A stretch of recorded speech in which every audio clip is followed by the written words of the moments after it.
GN Sports Show, powered by the Calvin Ayre Foundation.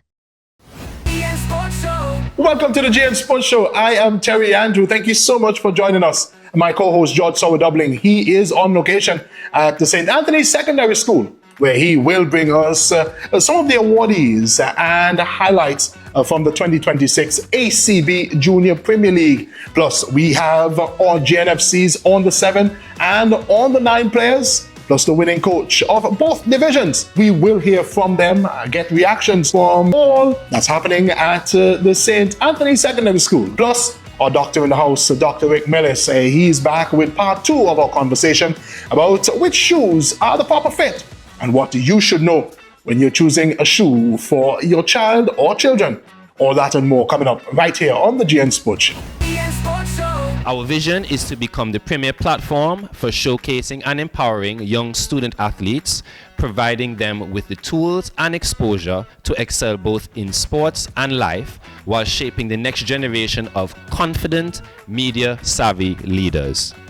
The GN Sports Show is dedicated to highlighting the talent and stories of young student athletes across all sports disciplines. We aim to equip them with vital media exposure and public speaking skills, helping them grow into confident individuals both on and off the field. Through engaging interviews, mentorship, and real-world media experiences, we strive to foster personal and professional development that supports their athletic journeys.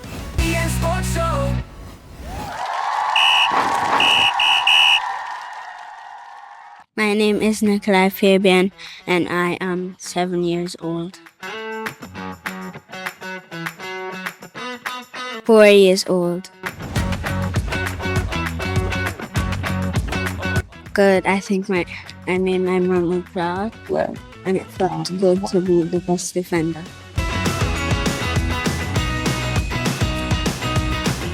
St. John's Catholic. Computer.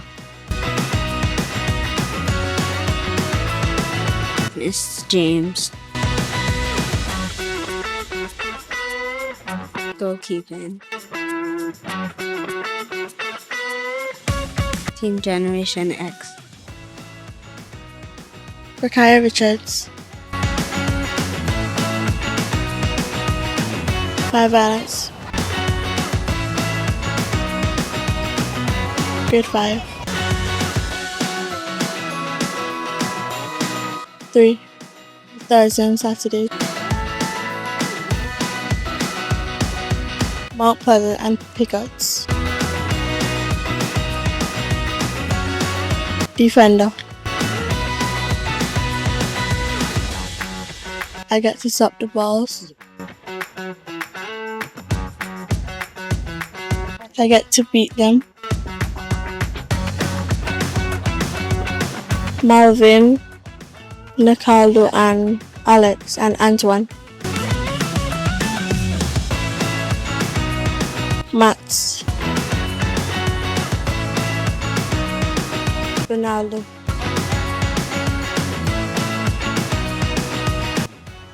The team that Ronaldo is on. I'm here with coach of the Pickett Sports Club, Auckland Pinup Jarvis. Pinup, how are you? I'm good. Yeah, we're also here with 2 of his U players, U9 player, Marley Richards, and the U7 player. Marley Richards is the best goalkeeper on the given year. How do you feel about that, Pinup? I'm excited for him, a young guy. He came into the club as where we're struggling for keepers, and he keep even up to age under 13. All right, well, I see Pinup that Pickett Sports Club got a trophy in every division, or almost every division, Pinup. So that's a testament to the work y'all have been doing up there now. And just give us a little insight on the process, the training days, where numbers look like and things like that. For me, basically the coaching staff, I think, as we look at it, I think this is one of our, we say 4 years, even though we are placed in each competition that we play. We're second place in each competition. Last year we won 3 or 4 divisions, and I think that's a drop off from last year. But training days, I think it's good. The numbers are good. What we try to impart into the players, we see it working, but consistency, that's what we got to look at now. All right, well, just a little question for the Marley. Marley, how do you feel for winning the best goalkeeper in the U11s? I feel good. If you good, you believe you could win it again next year? Yes. So going to training every day and working with Coach Pinup, is that what helped you to win that best goalkeeper trophy? Yes. And for you, youngster, you playing in the U7 division? Yes. And you place what in the division? Second. You play second. So I believe that next year I could win it. Yes. All right. Well, Pinup, thanks for the time for you and your players, and all the best next season. All right, thanks a lot, man, George. Welcome. And we're here now again with Coach Mali from the Mount Pleasant Football Club, and we're also with Ayre on the U13 and U15 team for the Mount Pleasant. Coach Mali, how was the process, preparing your teams and them for this league? Well, it was very intense. We did a lot of work on the particular areas, and we saw a lot of it in the tournament, so it was quite successful. Yeah, I think you all placed in actually every division. You all won a couple of divisions too. I know, well, Coach Donovan is not here. I think he's director coaching by all. So from that perspective, what Mount Pleasant looking to do from here is Mount Pleasant looking to continue to build young footballers and develop the club? Well, of course, that's always been the aim. But obviously, there's always room for improvement. Whether we place or not, we still want to help improve players to get to the next level, to be better players and help the country to have better footballers. All right, definitely. Well, from my standpoint, watching Mount Pleasant through the tournament, they all are well organized in terms of equipment, in terms of the way in which you all carry yourself as a club, and I think that would be good for the young players going on. I see that you all have quite a few players that won individual awards also. I'm sure that you and Donovan must be really proud of that. Of course, yeah. Right, so and here's young Ayre. Ayre, I saw you playing the under 13. I honestly voted for you to be best defender because I think you were really outstanding. And you have been outstanding in the under 15, unfortunately, you didn't get that one. But how does it feel to win best defender in the under 15s? 13, sorry. Feel pretty good. Been waiting for it for a while now. Alright, so how long now have you been playing football, Ayre? Since we did 5 or 4. You always been with Mount Pleasant? No, that's always. So this is your first year at Mount Pleasant? No. Have you ever played in the league before? Yeah. You played in the league before, and you're looking forward to next season? Yes, sir. Because when you win best defender and other people out there didn't win it, they're going to want to come and try to win it.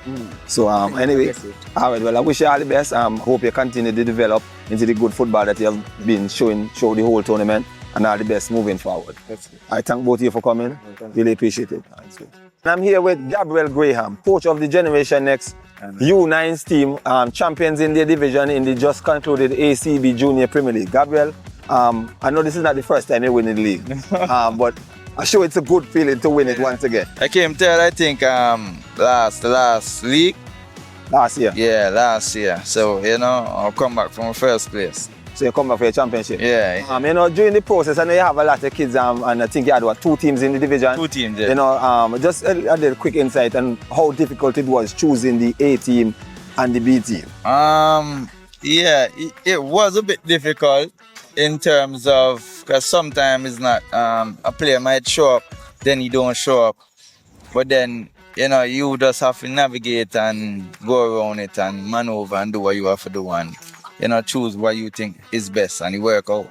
All right, well, just give us a quick, briefing on the players that you had in your team that won individual award. Well, the briefing with the keeper. The goalkeeper won best goalkeeper. Yeah, and he's with the under 7 actually. He's with the under 7 actually, and I think you won. He didn't win best defender too. Yeah, win best defender. And you didn't concede a goal. I conceded 3 goals, which is the least amount.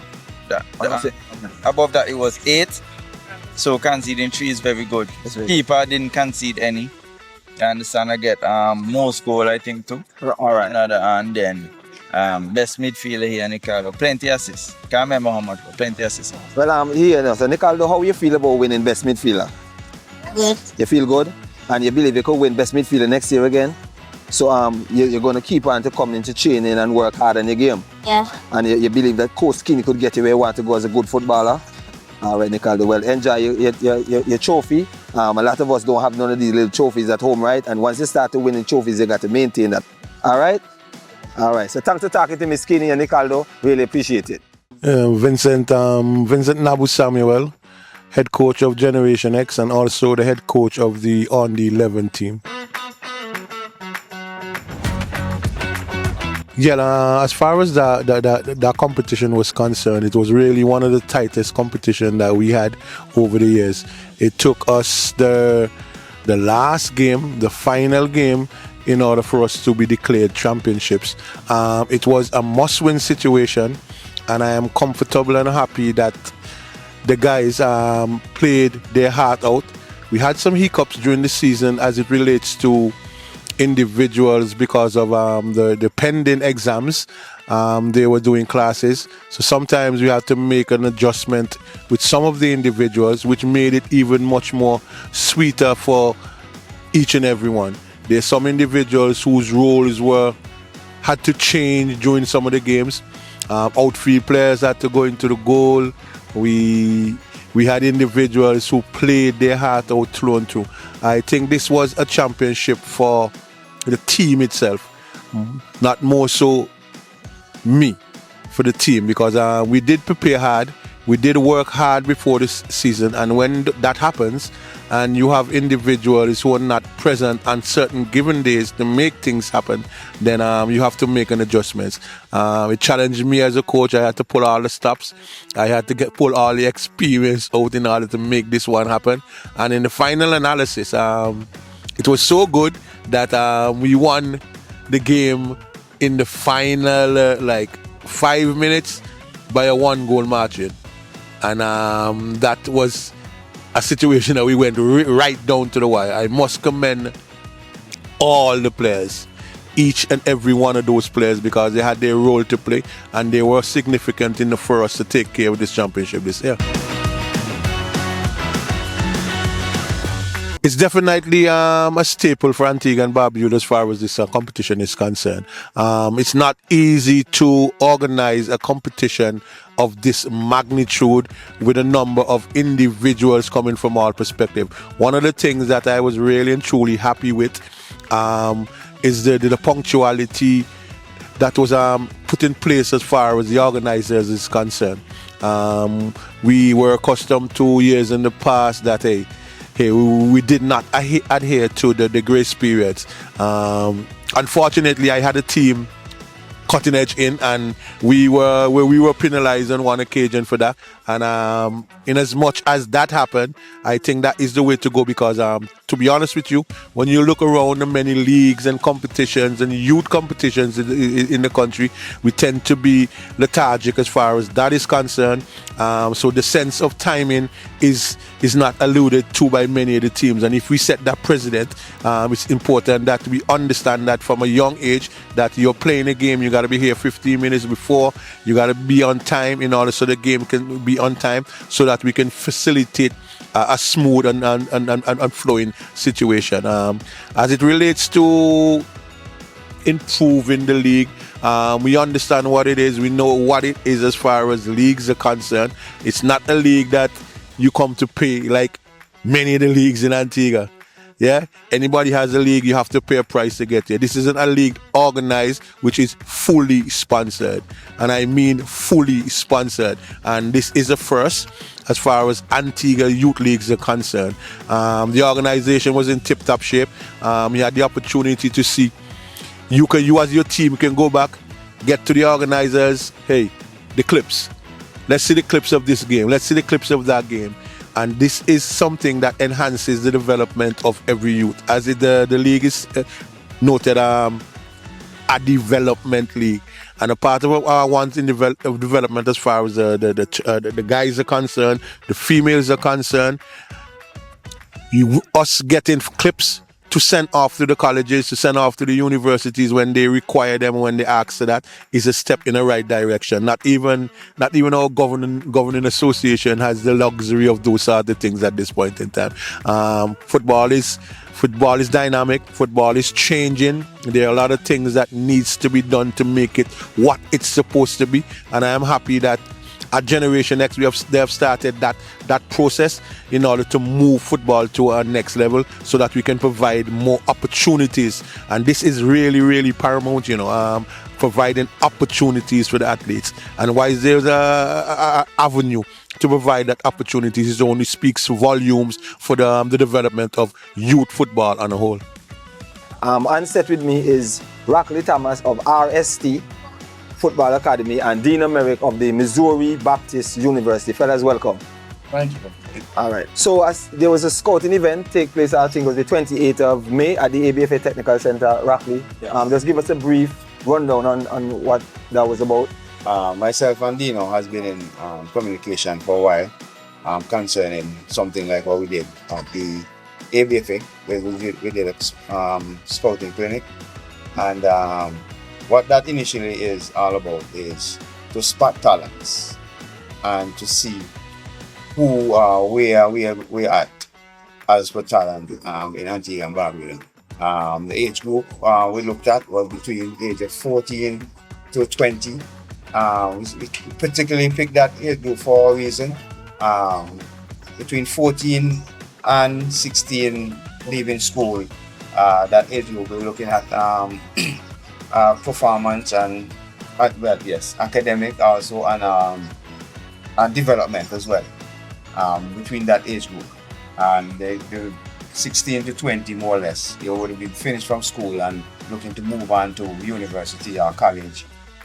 Days where we're looking for the bigger talents to see if there's a possibility that someone would be able to move on to the United States, given their talent and performance as well as academics. All right. Well, so for me, I need to just let me know what RST mean, because I have no idea what RST mean.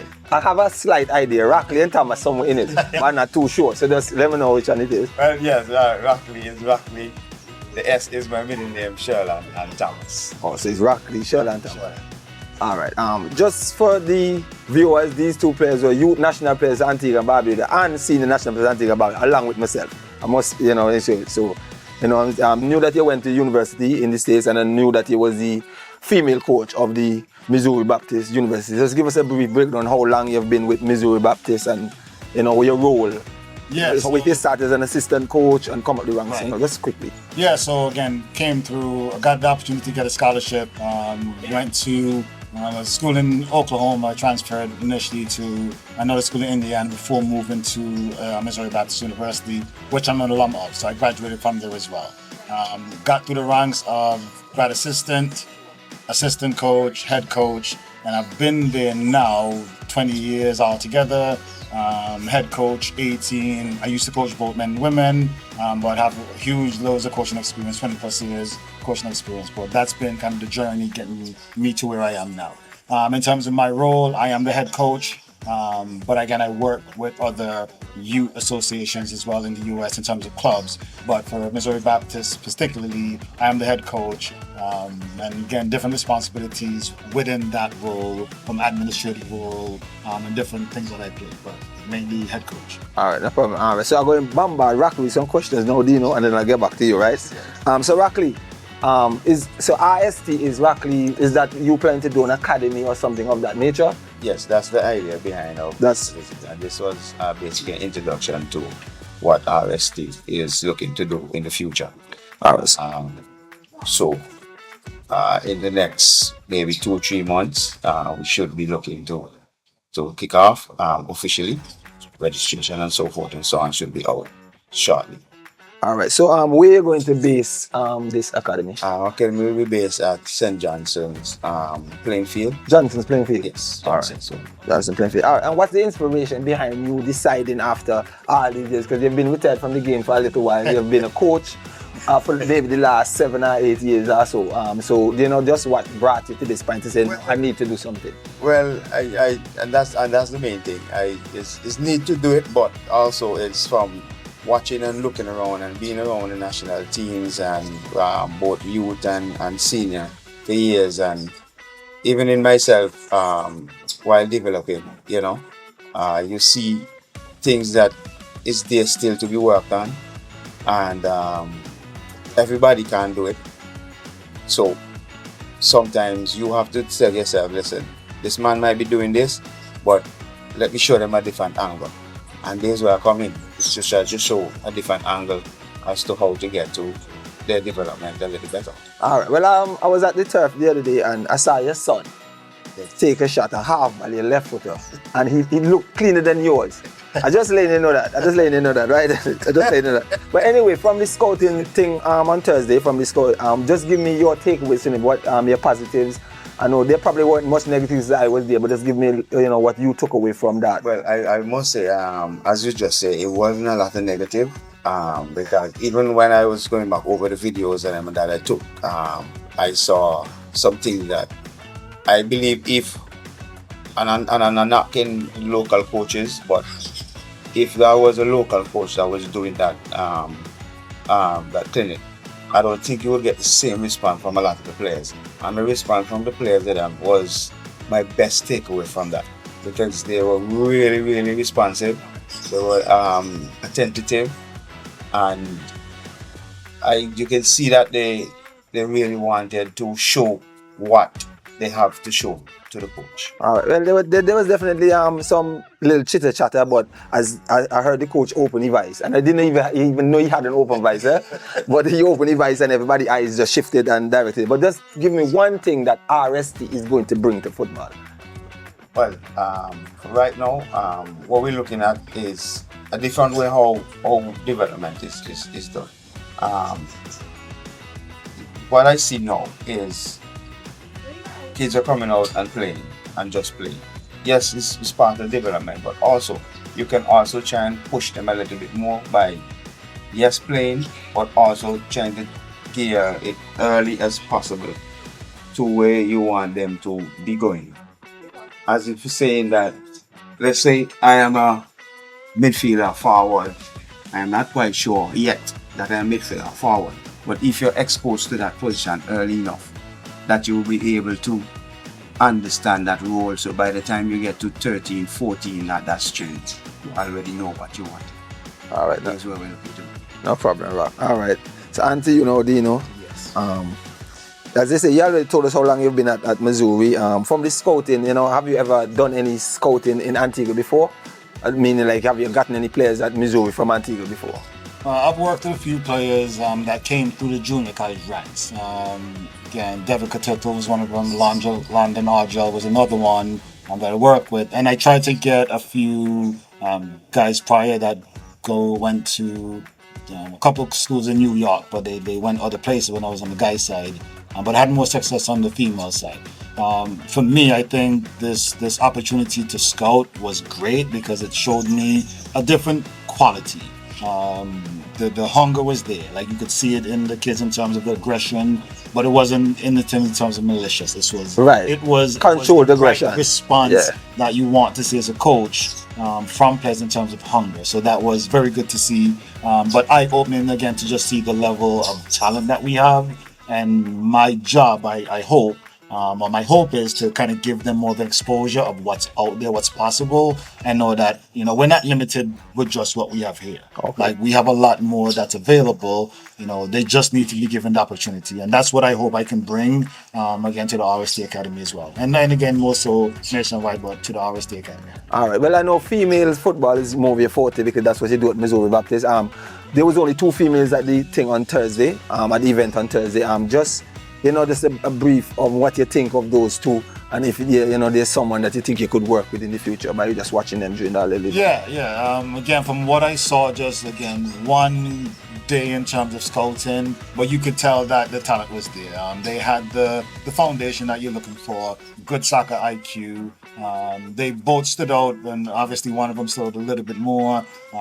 But again, it just shows the natural ability and ability to learn that they have. So it's a good thing to see, again, the progression. Yes, I wish there would have been more girls, but I understand, kind of short notice schedule, how things work. But it was good to see the talent that was there, and on both sides. So the girls were very good. They competed against the boys, didn't back down in one sense, one or the other.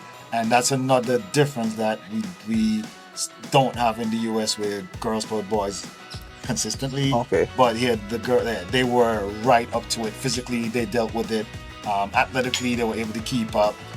The challenges, they actually put in challenges themselves, so they weren't afraid at all to kind of engage from the physical side. So again, it shows a different level in terms of aggression that these girls have. All right. Well, we started the female league in the country started back up last year. Calvin is the sponsor, which is one of the sponsors of the show, and I had the opportunity to host, to commentate the female games in them. So just in here we want to see I think we could get you some footage to look at and see, you know, if there's anybody you could identify by watching the games and them. We definitely could help you with that. But just finally, do you think that you will be back here anytime in the future to do more scouting and stuff like that? Yeah, that's my hope. I'm hoping that that's not just myself, but I'm hoping to bring more coaches down at some point to kind of give more exposure to, again, who we are, and then hopefully we can make this bigger. But first we got to start local to then expand. But that's my hope, to come back for more events, maybe once a year, but again, to bring other college coaches down to give exposure to the players, again, to give them more opportunity.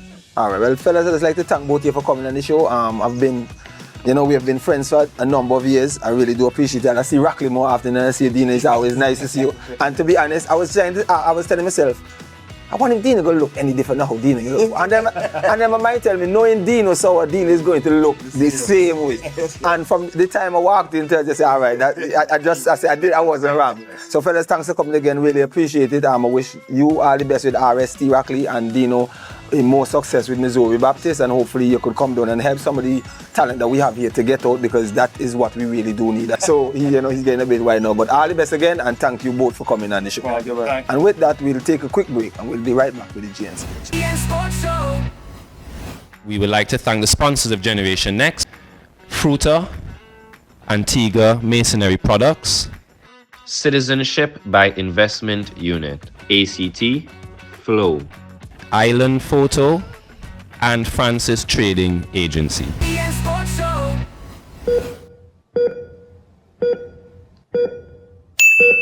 And the most important thing is that the shoe is fit for the sport. Mm-hmm. What about cricket? Different shoe. Yes.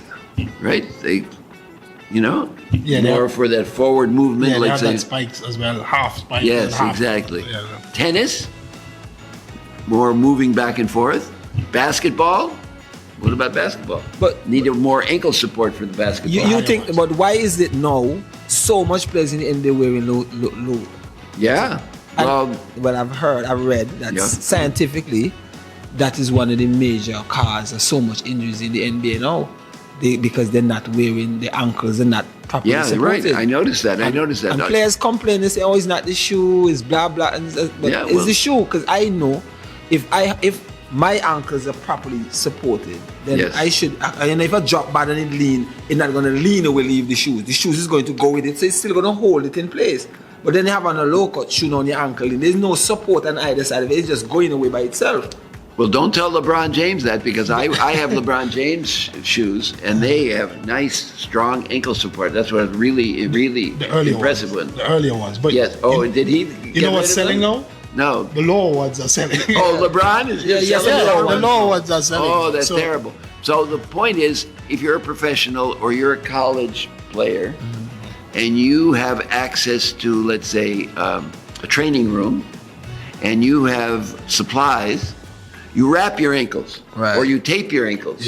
So when I was in college and I played college basketball, even though I was no star, everybody who went to practice had to tape their ankles. And they had trainers that taped them for you, just to make sure you didn't get injured, because even if you're not a star, you gotta practice, and you gotta practice against the stars. Yeah, right. That made a world of difference, though. Yeah, that made a world, because we had the ARG, sticky wicket. Remember in football, we used to play sticky wicket. Right. ARG and sticky wicket, and maybe Yasko was decent. I think. And Police Gone was a bit alright. Okay, it sounds like Police Gone alright. Before you get to the giant. So that in terms of footwear, though. Yes. In terms of footwear, I realize the spikes and them, like the back is flat and the front is high. Why is that? This is athletics now. Athletics. I'm talking the athletics shoes, the sprinter shoes. The spikes is at the front. So if you put down a spike, it looks like this. Yeah, because it's designed for the forward motion. Okay. And the forward motion is going to allow the heel and the foot and the arch of the foot to hit in a different place. So it's designed so that they hit on the heel and they go off the toe. Heel to toe. Where when you're running, let's say, playing basketball, you don't do that. So with the football shoes, them now, the back pegs usually be a little bit more than the front. The things on the bottom of the football shoes, the front part is be a bit lower. Yeah, that gives the heel a little more, I guess, when you're kicking and when you're stopping. It gives them more catch. Yes, more catch when you have the heel up a little bit. I'm just guessing. I'm not a shoe designer. All right, later in life, if we are wearing tight shoes as a 10-year-old, big shoes as a 10-year-old, later in life. Good question. The repercussions. Good question. The repercussions are that your feet will have problems like bunions we talked about. What about flat feet? All right? Flat feet. So should a parent who has a kid who has flat feet. His feet don't arch, right? Yes, they don't arch, right? And how do you know that? Well, you can ask the child to put his wet foot on the pavement. And when you can see the whole foot, got it? You put your foot on the pavement, you can see the whole foot. A wet foot on the pavement, it's got flat feet. Because somebody with a good arch, you should only see the front and the back, and maybe a little strip in the middle. Right. See? So parents, you can actually see whether your kids have flat feet. Now, flat feet are going to limit the ability of the child, of the athlete, to push off properly, to stop properly, to do all those things, to make all those movements you have to make for soccer that are very quick. It's going to limit it. He's still going to do it, but it's going to take more energy. He's at risk for more strain of his ligaments and tendons and muscles. So what should a parent do? Well, there are orthotics, insoles, that you can purchase. So parents should really look at insoles. Now, if you had a podiatrist, are there any podiatrists, foot doctors specialized in feet here on the island? So go to a podiatrist and have the child measured and have their foot evaluated for the right insole. You know, people don't pay a lot of attention to the insole. The insole gets worn out faster than the shoe. And those insoles need to be replaced because the insole with an arch could get flattened out. Okay. Get it? The back of the heel could get flattened out. When you see the insole get flattened out, go to the store and buy, a replacement insole. Or if your child has flat feet or has pain in their feet, go see a podiatrist and they can correct it just with, it's called an orthotic. An orthotic is a special device you put into the shoe, which is an insole, or they can build up a shoe specifically, but that usually is expensive. But the insole usually is not too expensive, more expensive for the evaluation, but it really, for a kid who's got potential talent to be a really good athlete, it would be a shame for the shape of his foot, something that happened to him as a child where he wasn't wearing the right shoes or just a developmental problem to hold him back. But it will hold him back. It will. You know what the kids are doing these days? No? They're taking out that insole. Yeah. And just get rid of them. Yeah, just get rid of them. So they have no cushion. But the socks is the cushion. But I believe a lot of that happens when, so now, shoe used to be leather, plastic. But now these shoes, they're making it, we call this new thing, carbon fiber and all kind of thing they make. So when we buying shoes online now, a lot of us kids, these they get their football shoes, they're not getting it, going to a store and take it and put their foot in it. Yes, I know. And that's where they can go wrong by getting the wrong size. So when they buy it online now, so you might say, okay, I wear a size 8 in my sneakers, I'm going to buy a size 8 in my boot. And then your sneakers might have been a leather sneakers. Yeah. And then you get what you call them, polyurethane plastic ones, and that might be smaller now. It's not ideal. So to get your foot in it, it's not ideal. You take the sole off. Yeah, right. And your foot will go. Even when I wear my athletic shoes, if they don't fit properly, because my feet are always, swelling and, right. that I put an extra pair of socks on. You're that age. That's okay. You're that age. Oh, that's another thing. If you're going to measure a kid's foot for a shoe or go to a store and purchase it, don't go in the morning, because by the afternoon, the evening, this foot has swollen a little bit, and that could make a difference. Also, when you're measuring the child's foot in the shoe, how much space should there be between the toes and the end of the shoe? About the width of your thumb, a thumb's width, like that. Half inch. Yeah, something like that. So Get it? So there's all kinds of little tricks and little things. So let's say you're going you need to know. Buy a shoe for your son or your daughter, and the child is not going with you, so you're going abroad. Uh-huh. And so you say don't do it in the mornings, do it in the evening. So you can put a foot on a thing. And you can trace it and measure it. Yeah, you should do it in the afternoon or evening after the foot has gotten a chance to swell, as it does during the day. Because if you do it in the morning, and the child is playing usually in the afternoon, right? It may not fit properly. So little things like that are not. They don't sound like big things, do they? No, they think like very small things. Because over the years, I have even, I don't want to say this, but I have to. I have even encouraged kids to take out the insoles. Like, oh, coach, my shoe's tight. Coach, my shoe's tight. My shoe's tight, coach. So because those tricks work. But the thing, they work. Yeah. The reason why I do it is because first you complain the shoe's tight.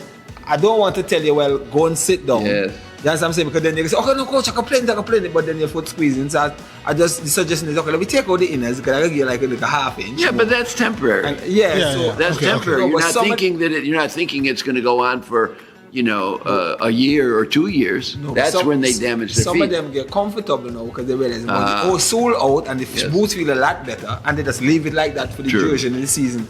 And then, when they wear or buy a shoe, they're not going to buy the one that they didn't like. They buy the one that they look, oh man, I want this one here. Oh yes. And if it comes a little too small, they're not gonna say, oh man, I can't wear this. They're gonna fit it in. They're bought boots for my son, which I just gone by, and he said what he wants.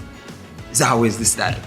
Yeah, the one that's the style. I understand. The style. And say he might say. But the football shoe isn't. Are there different styles? What? Oh, there are a lot of. Oh, Dr. Rick, come on, Dr. I don't know. Come on, shoes now is like high heels. Fashion.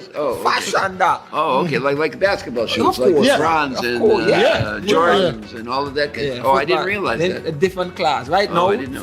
The design of football shoe is one of the biggest reasons of people buying football boots now. Just the design of it. Never knew that. Yeah, the brand doesn't matter much now. It's how it looks is what happens. And you remember, it's like with a Jordan. You're wearing a Jordan, you think, yes, of course. So football are named now because there's the Mbappe. There's the Mbappe, his own. Cristiano has his R7, CR7. Messi wears Adidas Nemesis or something like that. I think it is. Yeah. Well, it's the skill, not the shoe. So parents, the shoes matter. The shoes matter. Shoes matter, but skill and shoes, they go together. No, so you have to work it down. The shoe don't want nothing to do with this. If you don't have it, they don't have it. If you can afford it, that's it. Yeah, that's it. That's all you get to do. Yeah. Not your skill level. I wish we would think like you. When I was a youngster coming up, and I'm sure Terry did this, it took us a while before we could have gravitated to colored boots. We had to wear black and white. The black World Cup? Yeah, we had to wear that until we reached a certain standard where people call in the name on the street as a player. Yes. Then now you can go for a colored boots. Now, you just buy wherever you feel. Doctor, I went to school, right? And it was only these black Adidas that the referees would wear. And if a referee is wearing a shoe, you're wearing the same shoe. That's foolishness. And it's only after a few years, because I guess he was old school as well. After a few years, he decided, okay, you guys want to wear colored shoes? Okay, I'll buy colored shoes. I'll keep, because he have like a boot room, and he will start purchasing colored boots for you at the different sizes. But other than that, it was black. Yeah. Black throughout. Yes. Black throughout. I wear black for, okay, so the earlier parts, I wear black. And then in the middle, when I was the man, I gravitated to gold, to white, pink and white. That's the Admirals. That's the Admirals. Yeah. Checklist. Parents checklist. Parents checklist. Yep. So parents fit the shoe to the kid's foot by looking at your thumb and getting the toes not further than the thumb's width from the end of the shoe.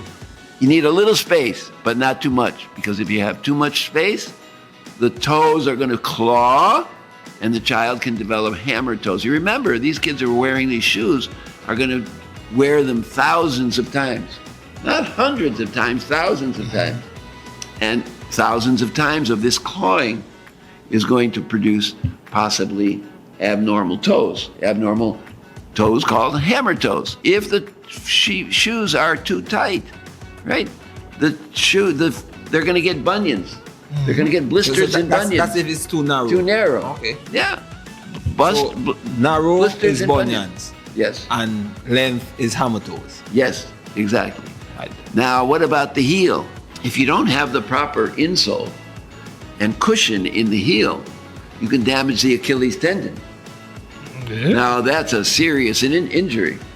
And that Achilles tendon doesn't easily heal, might need surgery. And if it happens in a child who's growing, it may never be normal again. And so, again, you're taking away their potential. So the message to the parents is get the right shoe for the right sport. Don't rob your child of the potential just because, let's face it, as parents, sometimes we're lazy. We don't have the time, and sometimes we don't have the money to go out and get just the right shoe. But do the best you can, right? And if you can, take the child with you to buy the shoe rather than buy it online. That's my message to the parents. How does that sound? That sounds great.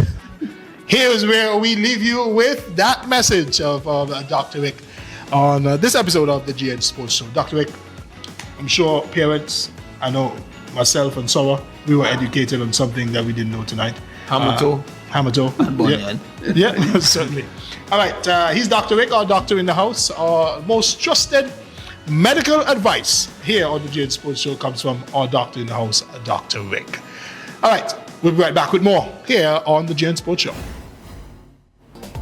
Well, that's our show this week. Another episode of the GN Sports Show. Of course, I hope you learned much as we did from our doctor in the house, Dr. Rick Mellis. And of course, from our junior Premier League players and coaches from the ACB Caribbean Junior Premier League. Plus the recruitment drive that Rocky Thomas and Dino Merrick, they are on. We hope you contact and get involved with what they are trying to do with female footballers and young footballers here in this country. Again, I am Terry Andrew on behalf of my co-host, Sour Doubling. We'll be back next week for another presentation.